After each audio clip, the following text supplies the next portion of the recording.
am back with chapter 14 of the Song of Achilles.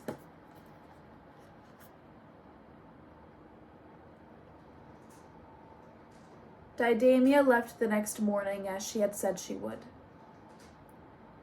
"She is visiting an aunt," Achilles told the court at breakfast, his voice flat. If there were questions, no one dared to ask them. She would be gone until the child was born and Achilles could be named as father. The weeks that passed now felt curiously suspended. Achilles and I spent as much time as possible away from the palace, and our joy, so explosive at our reunion, had been replaced with impatience. We wanted to leave, to return to our lives on Pelion or in Thea. We felt furtive and guilty with the princess gone. The court's eyes on us had sharpened, grown uncomfortable. Lycomedes frowned whenever he saw us. And then there was the war. Even here in far-off, forgotten Scyros, news came of it. Helen's former suitors had honored their vow, and Agamemnon's army was rich with princely blood. It was said that he had done what no man before him could, united our fractious kingdoms with common cause. I remembered him, a grim-faced shadow, shaggy as a bear. To my 9-year-old self, his brother Menelaus had been much more the memorable of the two, with his red hair and merry voice. But Agamemnon was older, and his armies the larger. He would lead the expedition to Troy. It was morning and late winter, though it did not seem it. So far south, the leaves did not fall, and no frost pinched the morning air. We lingered in a rock cleft that looked over the span of horizon, watching idly for ships or the gray flash of dolphinback. We hurled pebbles from the cliff, leaning over to watch them skitter down the rock face. We were high enough that we could not hear the sound of them breaking on the rocks below. "I wish I had your mother's lyre," he said. "Me too." But it was in Thea, left behind with everything else. We were silent a moment, remembering the sweetness of its strings. He leaned forward. "What is that?" I squinted. The sun set differently on the horizon now that it was winter, seeming to slant into my eyes from every angle. "I cannot tell." I stared at the haze where the sea vanished into the sky. There was a distant smudge that might have been a ship or a trick of the sun on the water. "If it's a ship, there'll be news," I said, with a familiar clutch in my stomach. Each time I feared word would come of a search for the last of Helen's suitors, the Oathbreaker. I was young then. It did not occur to me that no leader would wish it known that someone had not obeyed his summons. "It is a ship, for certain," Achilles said. The smudge was closer now. The ship must be moving very quickly. The bright colors of the sail resolved themselves moment by moment out of the sea's blue-gray. "Not a trader," Achilles commented. Trading ships used white sails only, practical and cheap. A man had needed to be rich, indeed, to waste his dye on sailcloth. Agamemnon's messengers had crimson and purple sails, symbols stolen from Eastern royalty. This ship's sails were yellow, whorled with patterns of black. "Do you know the design?" I asked. Achilles shook his head. We watched the ship skirt the narrow mouth of Scyros' bay and beach itself on the sandy shore. A rough-cut stone anchor was heaved overboard, the gangway lowered. We were too far to see much of the men on its deck, beyond dark heads. We had stayed longer than we should have. Achilles stood and tucked his wind-loosened hair back beneath his kerchief. My hands busied themselves with the folds of his dress, settling them more gracefully across his shoulders, fastening the belts and laces. It was barely strange anymore to see him in it. When we were finished, Achilles bent towards me for a kiss. His lips on mine were soft and stirred me. He caught the expression in my eyes and smiled. "Later," he promised me, then turned and went back down the path to the palace. He would go to the women's quarters and wait there, amidst the looms of the dresses, until the messenger was gone. The hairline cracks of a headache were beginning behind my eyes. I went to my bedroom, cool and dark, its shutters barring the midday sun, and slept. A knock woke me, a servant perhaps, or Lycomedes. My eyes still closed, I called, "Come in." "It's rather too late for that," a voice answered. The tone was amused, dry as driftwood. I opened my eyes and sat up. A man stood inside the open door. He was sturdy and muscular, with a close-cropped philosopher's beard, dark brown tinged with faintest red. He smiled at me, and I saw the lines where other smiles had been. It was an easy motion for him, swift and practiced. Something about it tugged at my memory. "I'm sorry if I disturbed you." His voice was pleasant, well modulated. "It's all right," I said carefully. "I was hoping I might have a word with you. Do you mind if I sit?" He gestured towards a chair with a wide palm. The request was politely made. Despite my unease, I could find no reason to refuse him. I nodded, and he drew the chair to him. His hands were calloused and rough. They would not have looked out of place holding a plow, yet his manner bespoke nobility. To stall, I stood and opened the shutters, hoping my brain would shake off its sleepy fog. I could think of no reason that any man would want a moment of my time, unless he had come to claim me from my oath. I turned to face him. "Who are you?" I asked. The man laughed. "A good question. I've been terribly rude barging into your room like this. I am one of the great King Agamemnon's captains. I travel the islands and speak to promising young men, such as yourself." He inclined his head towards me, "about joining our army against Troy. Have you heard of the war?" "I have heard of it," I said. "Good." He smiled and stretched his feet in front of him.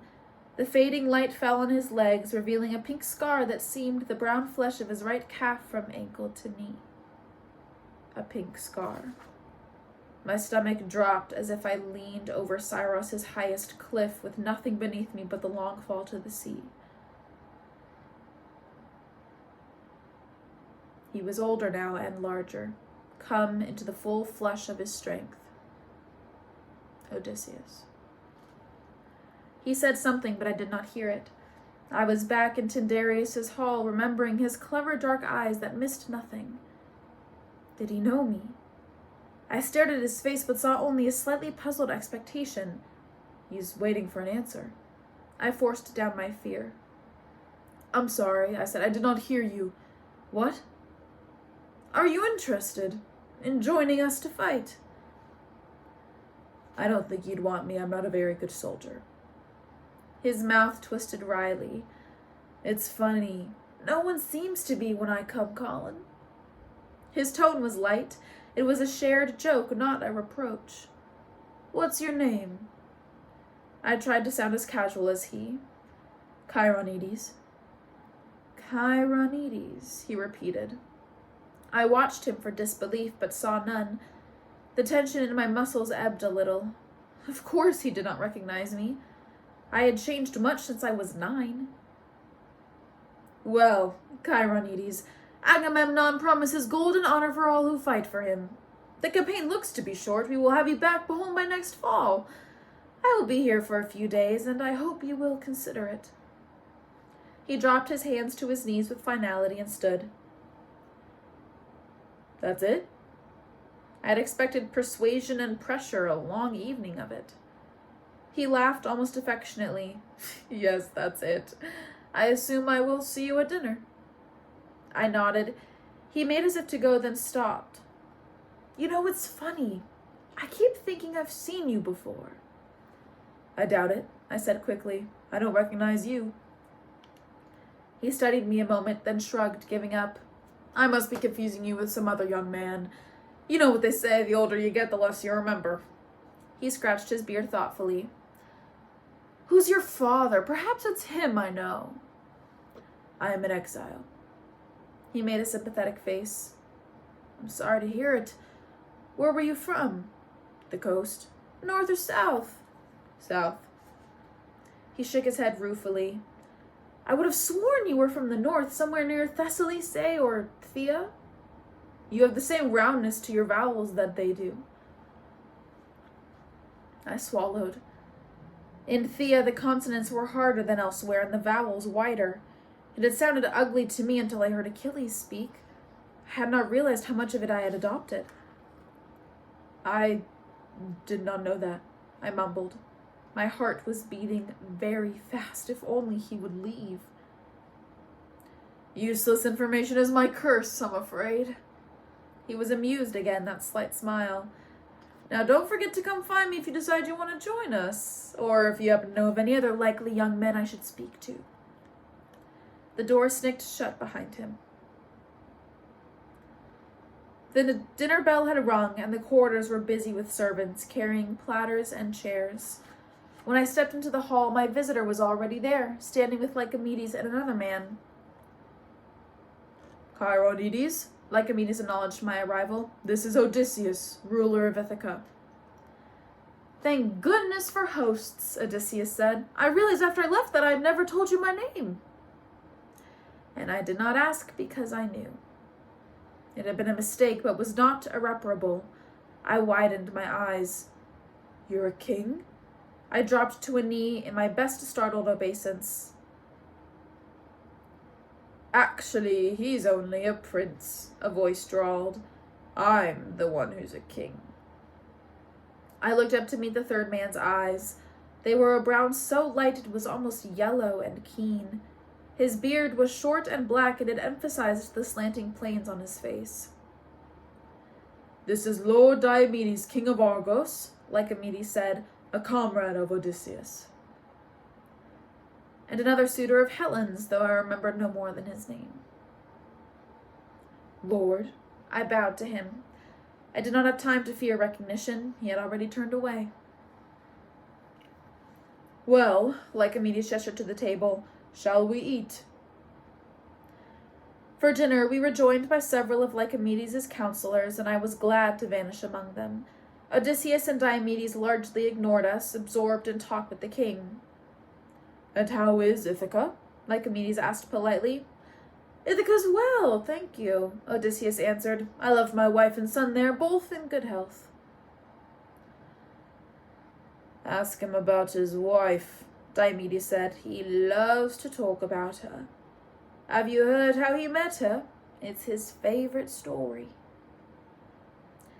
There was a goading edge to his voice, barely sheathed. The men around me stopped eating to watch.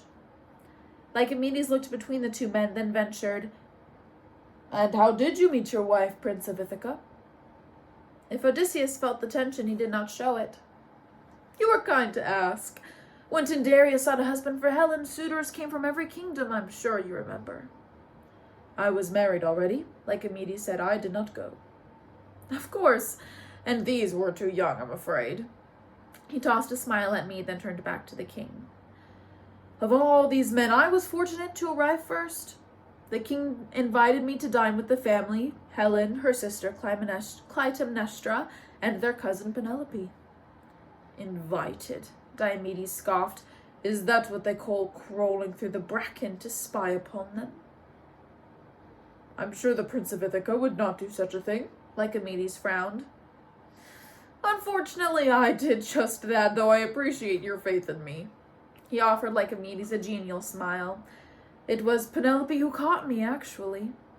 Said she had been watching me for over an hour and thought she would step in before I hit the thorn bush.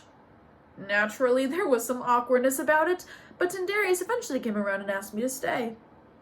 In the course of dinner, I came to see that Penelope was twice as clever as her cousins and just as beautiful, so, as beautiful as Helen, Diomedes interrupted. Is that why she was 20 and unmarried? Odysseus' voice was mild. I'm sure you would not ask a man to compare his wife unfavorably to another woman, he said. Diomedes rolled his eyes and settled back to pick his teeth with the point of his knife. Odysseus returned to Lycomedes. So, in the course of our conversation, when it became clear that Lady Penelope favored me, not for your looks, certainly, Diomedes commented. Certainly not, Odysseus agreed. She asked me what wedding present I would make to my bride. A wedding bed, I said, rather gallantly, of finest holm oak. But this answer did not please her. A wedding bed should not be made of dead, dry wood, but something green and living, she told me. And what if I can make such a bed? I said. Will you have me? And she said, the king of Argos made a noise of disgust. I'm sick to death of this tale about your marriage bed. Then perhaps you shouldn't have suggested I tell it. And perhaps you should get some new stories so I don't fucking kill myself of boredom. Lycomedes looked shocked. Obscenity was for back rooms and practice fields, not state dinners. But Odysseus only shook his head sadly. Truly, the men of Argos get more and more barbaric with each passing year. Lycomedes, let us show the kings of Argos a bit of civilization. I was hoping for a glimpse of the famous dancers of your isle. Lycomedes swallowed. Yes, he said, I had not thought. He stopped himself, then began again with the most kingly voice he could summon. If you wish. We do. This was Lycomedes. Well? Lycomedes' eyes darted between the two men. Thetis had ordered him to keep the woman away from visitors, but to refuse would be suspicious. He cleared his throat, decided. Well, let us call them then. He gestured sharply at a servant, who turned and ran from the hall. I kept my eyes on my plate so they would not see the fear in my face. The women had been surprised by the summons and were still making small adjustments of clothes and hair as they entered the hall.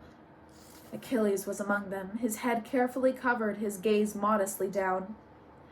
My eyes went anxiously to Odysseus and Diomedes, but neither even glanced at him.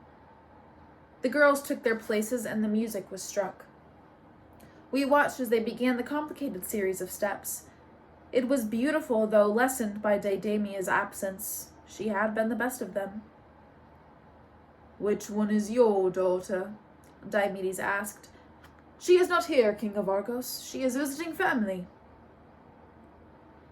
Too bad, Diomedes said. I hoped it was that one. He pointed to a girl on the end, small and dark. She did look something like Deidamia, and her ankles were particularly lovely, flashing beneath the whirling hem of her dress. Lycomedes cleared his throat. Are you married, my lord? Diomedes half smiled. For now. His eyes never left the woman. When the dance had finished, Odysseus stood, his voice raised for all to hear. We are truly honored by your performance. Not everyone can say they have seen the dancers of Scyros. As tokens of our administration, we have brought gifts for you and your king. A murmur of excitement. Luxuries do not come often to Scyros. No one here had the money to buy them. You are too kind. Lycomedes' face was flushed with genuine pleasure. He had not expected this generosity. The servants brought trunks forth at Odysseus' signal and began unloading them on the long tables. I saw the glitter of silver, the shine of glass and gems. All of us, men and women both, leaned towards them, eager to see. Please, take what you would like, Odysseus said. The girls moved swiftly to the tables, and I watched them fingering the bright trinkets, perfumes, and delicate glass bottles stoppered with a bit of wax. Mirrors with carved ivory for handles, bracelets of twisted gold, ribbons dyed deep in purples and reds. Among these were a few things I assumed were meant for Lycomedes and his counselors. Leather-bound shields, carved spear hafts, and silvered swords with supple kid-skin sheaths. Lycomedes' eyes had caught one of these, like a fish snagged by a line. Odysseus stood near, presiding benevolently. Achilles kept to the back, drifting slowly along the tables. He paused to dab some perfume on his slender wrists, stroke the smooth handle of a mirror. He lingered a moment over a pair of earrings, blue stones set in silver wire. A movement at the far end of the hall caught my eye. Diomedes had crossed the chamber and was speaking with one of his servants, who nodded and left through the large double doors. Whatever it was could not be important. Diomedes seemed half asleep, his eyes heavy-lidded and bored. I looked back to Achilles. He was holding the earrings up to his ears now, turning them this way and that, pursing his lips, playing at girlishness. It amused him, and the corner of his mouth curved up. His eyes flicked around the hall, catching for a moment on my face. I could not help myself. I smiled. A trumpet blew loud and panicked. It came from outside, a sustained note followed by 3 short blasts, our signal for utmost impending disaster. Achilles lurched to his feet, the guards' heads jerked towards the door. Girls screamed and clung to each other, dropping their treasures to the ground in trinkles of breaking glass. All the girls but one. Before the final blast was finished, Achilles had swept up one of the silvered swords and flung off his kidskin sheath. The table blocked his path to the door. He leapt in a blur, the other hand grabbing a spear from it as he passed. He landed, and the weapons were already lifted, held with a deadly poise that was like no girl nor no man either. The greatest warrior of his generation. I yanked my gaze to Odysseus and Diomedes and was horrified to see them smiling. "Greetings, Prince Achilles," Odysseus said. "We've been looking for you." I stood helpless as the faces of Lycomedes' court registered Odysseus' words, turned towards Achilles, stared. For a moment Achilles did not move. Then slowly he lowered the weapons. "Lord Odysseus," he said. His voice was remarkably calm. "Lord Diomedes." He inclined his head politely, one prince to another. "I am honored to be the subject of so much effort." It was a good answer, full of dignity and the slightest twist of mockery. It would be harder for them to humiliate him now. "I assume you wish to speak with me. Just a moment and I will join you." He placed the sword and spear carefully on the table. With steady fingers he untied the kerchief, drew it off. His hair, revealed, gleamed like polished bronze. The men and women of Lycomedes' court whispered to one another in muted scandal. Their eyes clung to his figure. "Perhaps this will help." Odysseus had claimed a tunic from some bag or box. He tossed it to Achilles, who caught it. "Thank you," Achilles said. The court watched, hypnotized, as he unfolded it, stripped to the waist, and drew it over himself. Odysseus turned to the front of the room. "Lycomedes, may we borrow a room of state, please? We have much to discuss with the Prince of Thea." Lycomedes' face was a frozen mask. I knew he was thinking of Thetis and punishment. He did not answer. "Lycomedes!" Diomedes' voice was sharp, cracking like a blow. "Yes," Lycomedes croaked. I pitied him. I pitied all of us.